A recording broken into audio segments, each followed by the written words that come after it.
Hi, I'm Rithik Sinhasan. My name is Kenta. Today's interview is about learning from local leaders who are making our communities more inclusive, especially for people with disabilities, and hearing practical ideas we can all use in everyday life.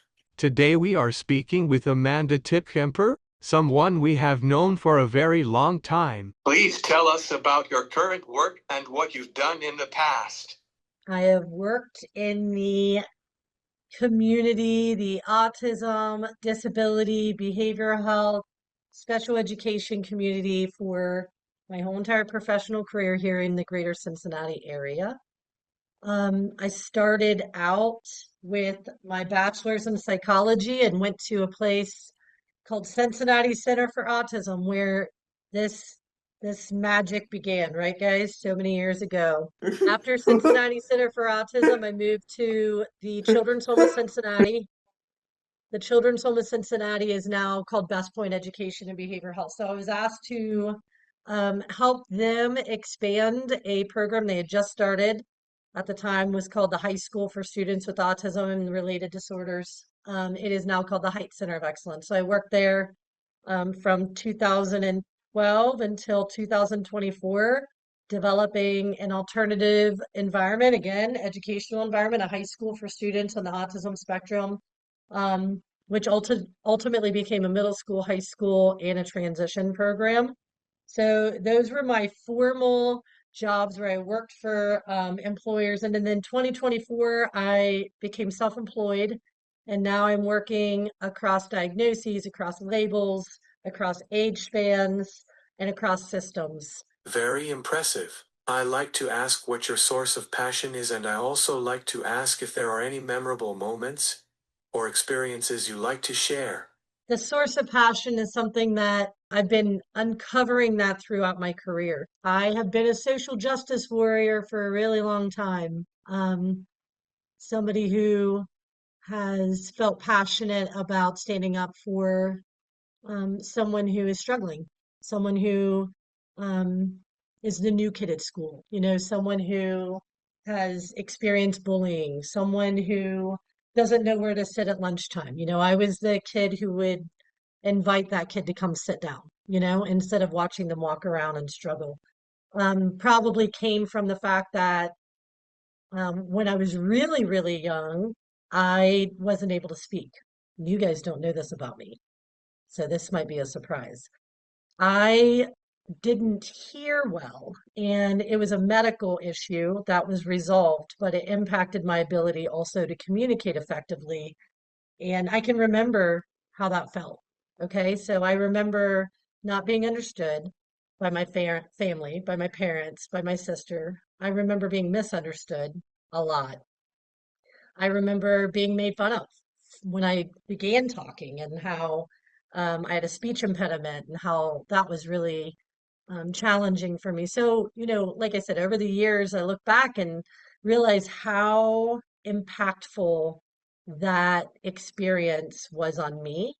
I was able to relate to the clients that I was serving who didn't have a voice and how frustrating that must be, and how difficult it is to convey your needs and get those met when people are jumping to conclusions about what you're trying to say, um, or how you actually feel, or just are not respectful of how you feel. So we have so much work to do. There are so many service gaps out there. A lot of people out there who don't have the opportunity to even have opportunity because the playing field is not level. So that's where my passion comes from. And it is fueled by the relationships that I've built over the years. Reconnecting with, um, you know, clients that I've worked with over the years and realizing that there's still a need out there. I want to answer your question, Kenta, about memorable moments, though. One program in particular at CCA and that was incredibly memorable was the outdoor adventure camp. And this was the inspiration of one of the guy who founded CCA, who is quite an outdoorsman. And we did it. And we did it in partnership with you know, another camp in the area. And we were taking a group of autistic children in two school buses, hours away from their homes, and going out and zip lining and doing rock walls and obstacle courses and canoeing and all these things that a lot of their parents never thought they would see their kids doing. Um, and I can tell you a lot of the kids didn't see themselves doing it either, based on our experiences. And I mean, just watching those kids go off the zip line, um, with joy and terror, sometimes at the same time, is super memorable. Sounds like my kind of place. You have always shown an understanding of autism that is above the ordinary. Thanks, Rithik. I've tried. What are some essential things needed to create programs of inclusion for autistic individuals? I think one of the most instrumental tools that you need when creating programs is the voice of the person that you're serving. That was difficult when I was working at Cincinnati Center for Autism because a lot of the kids that I was working with were younger. I was relying more on the parent input. So those programs were really designed around parent experience and parent feedback. And that was good. It was a good experience. It really was. But the kids were so young. The great majority of our clients were under the age of 12 at that time, so not a lot of self-awareness, self-advocacy happening at that time. When I moved to the children's home, I also began running a support group for adults on the autism spectrum, and running that group and learning from the people that attended was highly impactful in how we created the Heidt Center for Excellence in the programs there. So just their lived experience, the things that they said went well, that didn't go well for them, their current experience allowed me the opportunity to take that and back it up to what we could do in high school to help them, help those students avoid those issues in the future, right? A lot of it just had to do with self-acceptance, self-determination, self-advocacy, and individuals feeling like they didn't have those skills or those opportunities. So, what could we do to change that while our students were still school age is teaching them the skill of self-advocacy. We also know that there is a whole entire spectrum of people who have different experiences as well. So just making sure that you're not basing program creation on any one experience, one parent, one individual. Um, Never base it on the input of just one stakeholder. I think it's totally good. Nothing is about us without us. That's one piece of it. And then just making sure that we're taking into consideration the different aspects of a person that are not related to autism, because there are so many, right? I mean, Kenta, I think about you, like you have parents who are from different countries, right? Like they're both from different countries, and that has an impact on you. Um, that is different than what Rithik's experience has been, which is different than my experience, and it has nothing to do with autism, right? Now, autism can overlap and it can come to play with that, but you think about someone um, whose parents are in the military and they travel constantly. That person's experience is sometimes more important than their diagnosis, if that makes sense, right? So just bearing those things in mind when creating programs, and how do we create things that are accessible and not just from a disability perspective, but also from a humanity perspective. Intersectionality. You summed up sentences and sentences with one word. Cultural, social, and economic aspects of the disabled individuals. If you're an autistic youth in foster care, shelter, and food, feeling safe, take priority. So it just depends on the circumstance, but it would be lovely if those are things that were taken into consideration when providing services in general, though. And I learned over my career how much those factors can influence how a kid shows up to school right? Or how someone shows up to their job as well. I think you mentioned some, but what are some things that surprised you while working with autistic individuals? When I first started working in this field, it was very much focused on those diagnostic criteria and how those showed up, right? We weren't talking about cultural competence necessarily. We weren't talking about personality. We weren't talking about extroverted and introverted autistic people. It was just assumed that everyone was aloof, right? That everyone, struggled socially, things like that. So I've really enjoyed having those myths challenged throughout my career. And surprise, I don't know. I There's been surprises throughout, but yeah, the diversity in learning styles, I think, is another piece. If you think about it, um, most people on the autism spectrum, um, we're told are visual learners, right? Mostly, but that's not the case. And just how diverse those learning styles can be, what participation looks like. You guys will appreciate this. I mean, that's probably been the most surprising. I've worked with individuals that don't look like they're paying attention to me and are like on their iPad. They have an earbud in listening to music and they're, on a computer and they've got a fidget. And how in the world could this person be taking in anything that's coming out of my mouth? And it turns out they listened to every single thing as well as what was going on down the hall. I'm so glad you mentioned different sensory learning styles. I feel happy you truly understand us.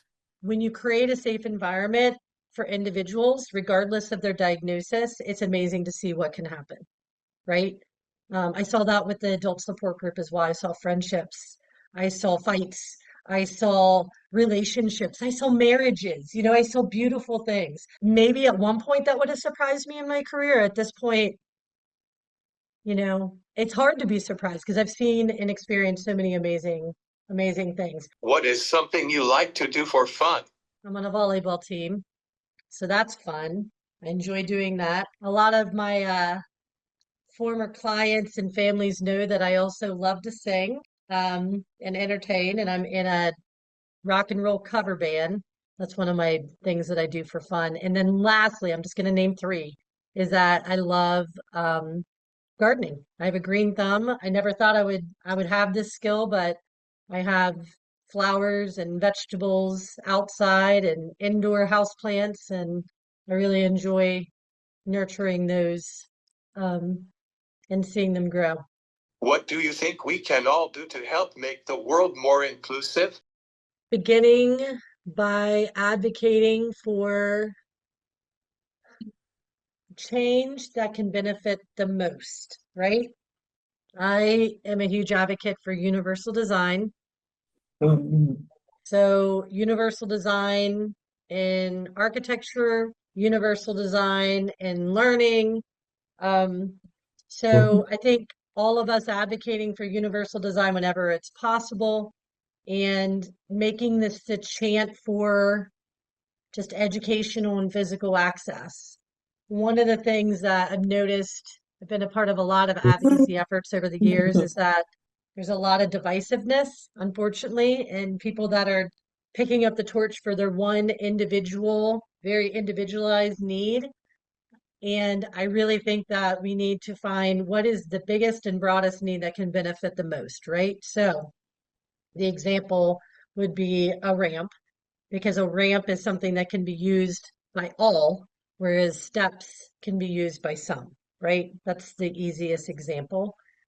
And I think another way that we can help make the world more inclusive is to design the world for our future selves, right? So we all age, we all will experience some change in our capacity or our ability, whether it mean that someone loses a limb or they experience hearing loss or vision loss. Um, all of us are going to experience that. And one of my favorite lines from IDEA, the Individuals with Disabilities Act, Education Act, is that disability is a natural part of the human experience and in no way diminishes the right of individuals to participate in or contribute to society. It's my favorite line. Disability is a natural part of the human experience, right? So instead of waiting until you have that personal experience with disability to advocate for change, why can't we all advocate for an accessible, universally accessible world that everyone can benefit from, right? Accessibility versus accommodation. Instead of creating a special experience, create an experience that everyone can access and can be equally special to everyone, right? Is so important because everyone has some experience with disability every day. Absolutely. We are almost done. Is there anything you would like to add or share? What I'd like to add, and it feels like in addition to what we were just talking about, is we have all these subsects within the disability community, right? When we're all advocating for very, very different, very specific needs, and everybody's asking for something different. So, how can we get back on the same page? We did this years ago with insurance parity, back when autism was a pre existing condition, right? Um, and we were able to all bring our voices together to say this should not be considered a pre-existing condition. Having a diagnosis of autism should not drop you from services, right? And I think when we all got together, our voices were very loud, and hard to ignore, and we're able to make that change. So that's one piece, that I would definitely want to add and share. I'm gonna, you know, echo again the need to interact with a person with a disability, or with a difference. Like you could be that person someday. You could be that person who no longer has a voice. You could be that person who no longer is ambulatory. You could be that person who suddenly has a really hard time in social situations. And all it takes is, you know, being in the wrong place at the wrong time sometimes. Sometimes it's because of, a sickness, but don't wait until it's personal to support and advocate for accessibility. It benefits everyone. Thank you for your insights and for sharing them with us. I am so lucky to get to know you. Thank you, Kenta. Thank you, Rithik. Thank you for the opportunity to get to know you guys even more. We, Rithik and Kenta, along with our editor me here Sinhasan, thank you for tuning in to Voices for Inclusion.